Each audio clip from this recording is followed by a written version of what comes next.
1-minute tutorial of slow-mo and cinematic edits. So, ganito ako mag-apply ng slow motion or parang montage as you say so. Kasi montage naman ang ginamit ko. So, depende po sa inyo kung saan nyo ipapaslow mo.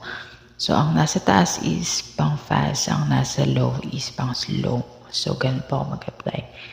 And then, dito na part is mag-a-apply na po ako ng para sa cinematic. So, depende po sa inyo kung anong filter ang gagamitin nyo dyan sa filter. Ang ginamit ko po na filter na swak ay yung Shirley something. And then, ayan.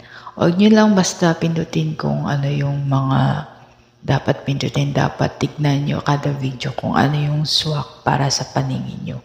Hindi masyadong dark, hindi masyadong faded, hindi masyadong overexposure kasi ang